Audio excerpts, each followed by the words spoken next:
সম্মানিত শফিউদ্দিন সাহেবকে, অথচ কোনো রাজনৈতিক দলের পক্ষ থেকে, কোনো মুসলমান মুসলিম দলের পক্ষ থেকে পর্যন্ত সেরকম বিবৃতি আমরা লক্ষ্য করছি না। কারণ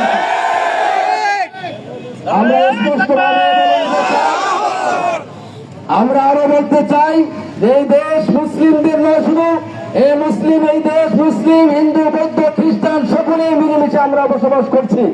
আমরা যেভাবে হিন্দু মা বোনদের পাশে দাঁড়িয়ে থাকি, আমরা যেমন বিধর্মী মুসলিম বিরোধী ভাইদের পাশে দাঁড়াই, তদ্রুপ ভাবে আমাদের প্রত্যাশা সকলেই মুসলিম ভাইদের পাশেও দাঁড়াবে। কিন্তু অত্যন্ত দুঃখজনক হলেও সত্য, কখনো মুসলিম নারী যদি নির্যাতিত হয়, কখন মুসলিম বাড়ি যদি ভাঙচুর হয়, তাহলে মানবতার ফেরিওয়ালারা পাশে এসে দাঁড়ায়।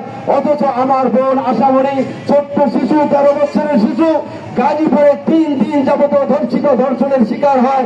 অথচ সেই সমস্ত নারীবাদীরা আজ কোথায়? তারা কেন আজকে মাঠে নামছে না?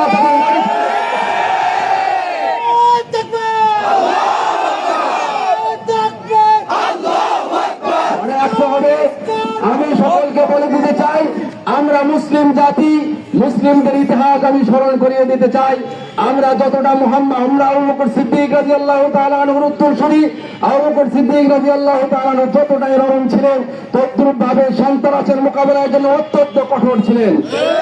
তদ্রুপ ভাবে সন্ত্রাস জঙ্গিবাদের মোকাবেলায় আবু বকর সিদ্দিক রাদিয়াল্লাহু তাআলা আনহু সহ সমস্ত সাহাবায়ে কেরাম অত্যন্ত কঠোর ছিলেন। এবং নারী নির্যাতন, নারী শিশু ধর্ষণ, যত ধরনের অপকর্ম আছে সব কিছুর বিরুদ্ধে মুসলমানরা সোচ্চার হবে। তাই আমি বলতে চাই যে যেখানে নারী ধর্ষণ সেখানে প্রতিবাদ হবে ইনশাআল্লাহ, যেখানে নারী নির্যাতন সেখানে প্রতিহত করা হবে ইনশাআল্লাহ, যেখানে মুসলমানদের জান মাল লুণ্ঠন হবে সেখানে ইনশাআল্লাহ কঠোর আন্দোলন করে দেওয়া হবে ইনশাআল্লাহ। যেহেতু এগুলা সব স্কুলেই করতেছে, কাজেই আমাদের পক্ষ থেকে দাবি হলো প্রশাসনের কাছে, সরকারের কাছে এই ইসকন নামক জঙ্গি সংগঠনকে নিষিদ্ধ করতে হবে। যদি নিষিদ্ধ করা না হয়, যে কোনো পরিস্থিতির জন্য সরকারকে দায়ভার নিতে হবে। আমি বলে আমার সংক্ষিপ্ত বক্তব্য শেষ করতেছি। আলহামদুলিল্লাহি রাব্বিল আলামিন, নাসরুল্লাহি ওয়া ফাতহুল করিম।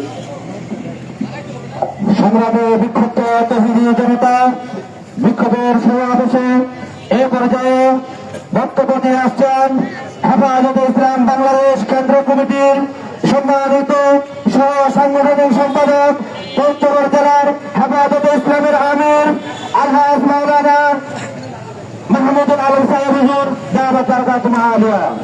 নারায়ে তাকবীর, নারায়ে তাকবীর, আল্লাহু আকবার। দিন ইসলাম জিন্দাবাদ জিন্দাবাদ, ইসলাম জঙ্গি জঙ্গি। আসসালামু আলাইকুম ওয়া রাহমাতুল্লাহ। সম্মানিত তৌহিদি জনতা, আপনারা সবাই ইতিমধ্যে জেনেছেন আজকের যে কর্মসূচি, বিক্ষোভ কর্মসূচি, সেটা হইল গতকাল সকালে সে টঙ্গী থেকে একজন বড় আলেম মহিবুল্লাহ মিয়াজি সাহেবকে ইসকন কর্তৃক গুম করে আমাদের পঞ্চগড়ে রাখা হয়। সেই জন্য আজকে সারা দেশব্যাপী যে বিক্ষোভ কর্মসূচি, তার অংশ হিসেবে আমরা এখানে কর্মসূচি করলাম। আমাদের যে এটা কথা স্পষ্ট, এদেশ মুসলমান, হিন্দু, বৌদ্ধ, খ্রিস্টান সামাজিক সম্প্রীতির দেশ, সেসব আমরা সবাই সমানভাবে এখানে বসবাস করব। কিন্তু কোন জঙ্গি সংগঠন, বিশেষ করে কোন ইসকন, এরকম কোন সংগঠনকে আমরা দেশে থাকতে দেব না।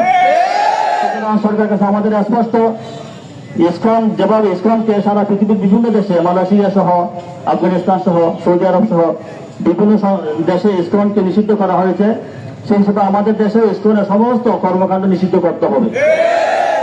ইসকনের কোন কর্মকাণ্ড নিষিদ্ধ করা না হয়, ইসকন কর্তৃক কোন মুসলমান ন্যায় দর্শিত হয়, কোন মুসলমানের উপর হামলা হয়ে যায়, এই জন্য আমরা সরকারকে দায়ী করব। সুতরাং আজকের এই অনুষ্ঠান থেকে আমাদের স্পষ্ট কর্মসূচি আমরা ঘোষণা করলাম, অনতিবিলম্বে ইসকনকে সারা দেশে নিষিদ্ধ ঘোষণা করতে হবে।